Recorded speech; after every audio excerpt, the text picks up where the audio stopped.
Dr. Whitted, I've worked with him for 34 years. I would say he is probably one of the best men I've ever met in my life. And I'm not just saying that because he's my boss. The staff here love him. And in fact, today I went around and I asked a few people what comes to mind when you think of Dr. Whitted. One girl said he has a beautiful heart. And that to me is in a nutshell. He's so willing to give, whether it's profession and doing surgery for someone who can't afford it and doing it for free, whether it's working for the foundation, whether it's working for his profession. He's always so giving. He's one of those guys, and I think this was a quote from his father, maybe, that he said, if you don't like something, don't complain about it, change it. And he is on so many boards and committees, and he's always trying to make the place better. His insatiable appetite to learn is evidenced by the fact that he pursued so many degrees. And I think I've noticed that today with Pete as a friend. Pete's a very inquisitive person. He's always learning. Not many people can say that they have gone to UNL and to the law school and to the medical school all at Nebraska. And so he's got a real foundation and a real love for the University of Nebraska. During the 1971, of course, football season for Nebraska, it was a pretty big deal. It was just crazy time. And so Life magazine did a photo shoot and a story about Nebraska and Oklahoma and our rivalry. Of course, they just happened to come across Dr. Whitted, and they took a picture of him with the cheerleader. It's a great picture, and the grin he has in that picture is Dr. Whitted all the way. He has a wonderful leadership style.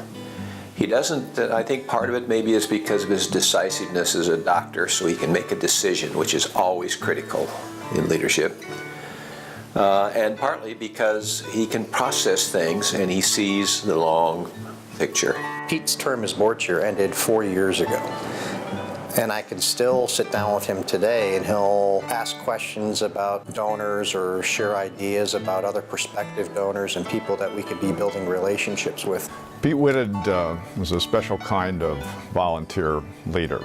I don't think I've worked with anyone in my life who has approached the task with more integrity and selflessness and resolve.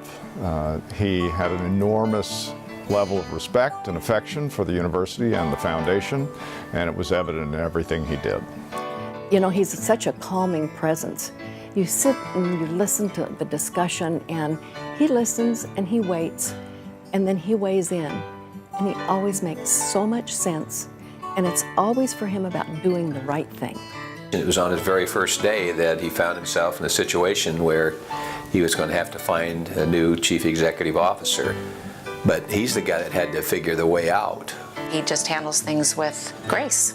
I first witnessed his inner strength when he had cancer. It was quite a blow to the office. We were all very tearful, but I have to tell you, the least tearful person was Dr. Whitted. He came out with a smile and told the staff, I want smiles. He says, we're gonna get through this. And we did, and I tell you, he came out the other side, dare I say, a better man. He's my doctor, and I'll tell you what, his presence is just,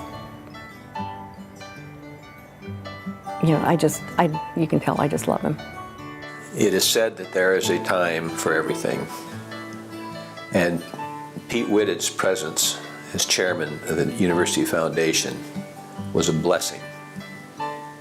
He was there at the time his skills and his leadership were most needed. Dr. Whitted doesn't go around bragging about anything he's done, ever. In fact, it's probably even the opposite, because he always says he doesn't feel like he does enough. And we just look at him like, what?